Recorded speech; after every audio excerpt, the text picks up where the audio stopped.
regressemos ao passado, há 6 anos atrás, em que nós, na altura,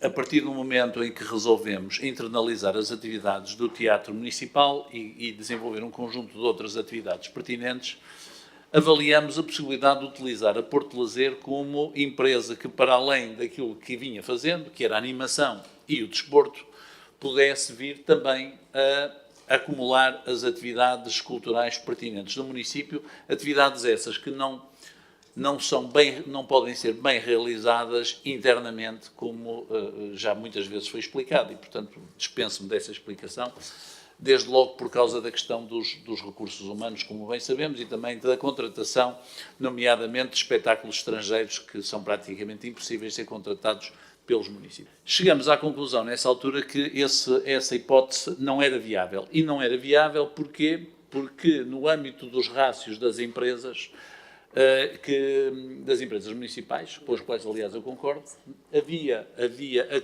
a componente de receita autónoma e externa não era suficiente para que isso fosse possível.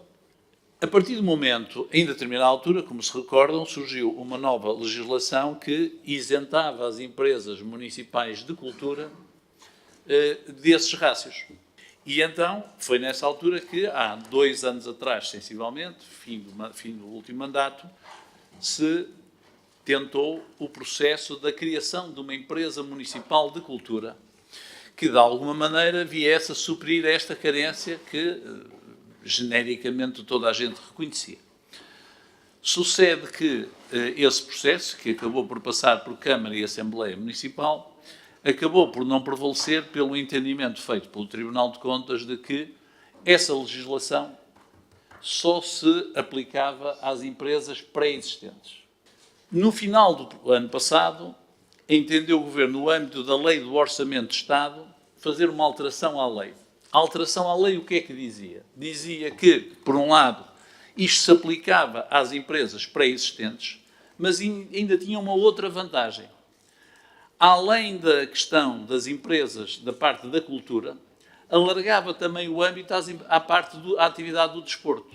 E, a partir daí, quando nós fomos revisitar o processo, chegamos à conclusão, então, que a nossa ideia original, que era de utilizar a Porto Lazer como veículo, já passava a ser possível. Passava a ser possível porquê?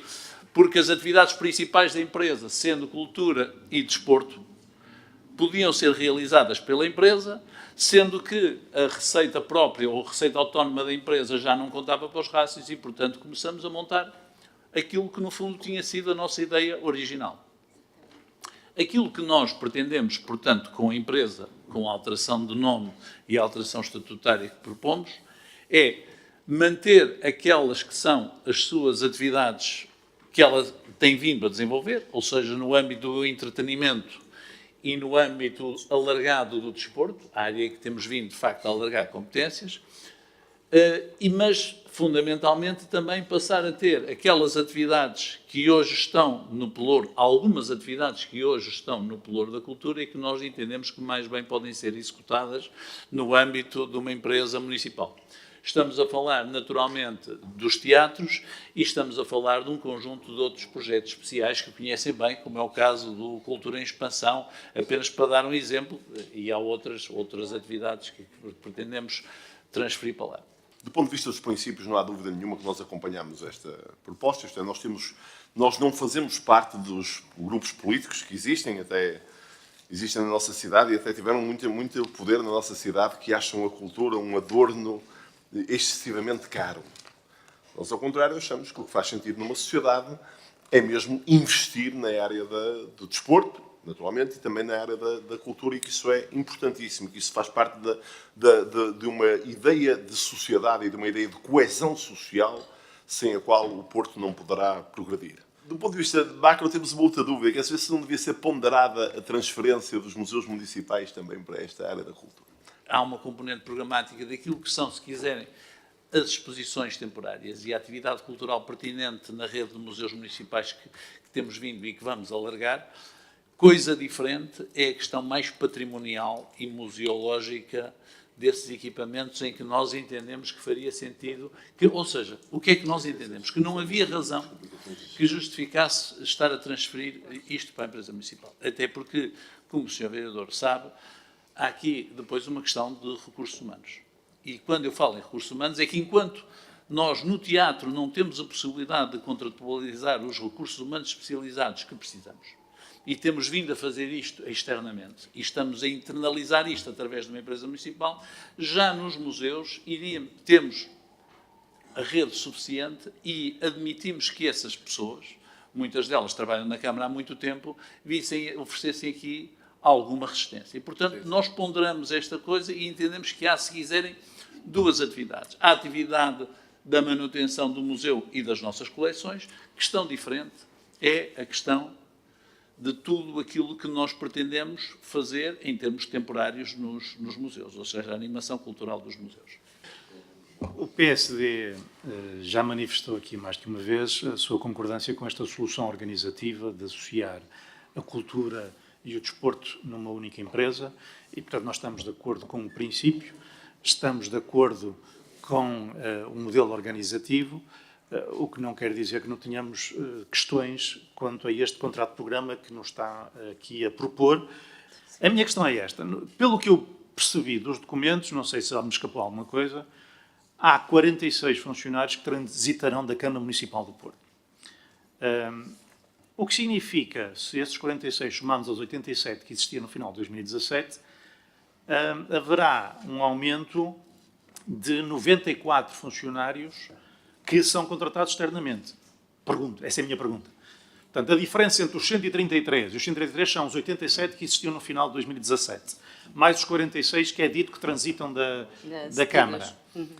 Para os 227, que é o que está previsto para 2020, são 94, e a minha pergunta é se esses 94 são tudo contratações externas, novos funcionários, ou não?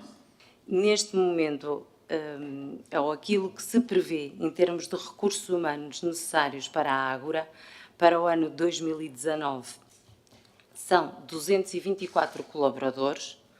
Destes 224, os 138 são os colaboradores atuais da Porto Lazer. Depois temos 46 colaboradores, trabalhadores que virão em cedência do município e há necessidade de contratação de 40 novos colaboradores. Portanto, as novas contratações são 40 colaboradores. Estes 40 colaboradores são aqueles que vão fazer face às necessidades da área da cultura, mas também a todas as áreas de suporte e transversais da empresa. Portanto, claramente com um ganho de eficiência e diminuição das necessidades de contratação que teríamos caso tivéssemos uma nova empresa. E, portanto, este ganho fica completamente evidente e é demonstrado, basta-se olharmos para aquilo que eram as projeções no cenário de criação de nova empresa e, portanto, substancialmente inferior o número de colaboradores necessários no caso desta nova realidade Ágora. É preciso investir mais na área desportiva, tal como na cultura, mas na melhoria dos equipamentos que temos. Eu ouço constantemente algumas críticas relativamente a muitos equipamentos. Por exemplo, em relação às piscinas, designadamente a Armando Pimentel, acho que é assim que se chama, mas não só. E há necessidade de obras profundas de melhoria, não só para quem lá trabalha, mas também para quem lá vai. Se há área onde a Câmara do Porto tem que investir bastante, é exatamente nesta área do desporto. Seja na construção de novos equipamentos, seja na reparação dos que existem.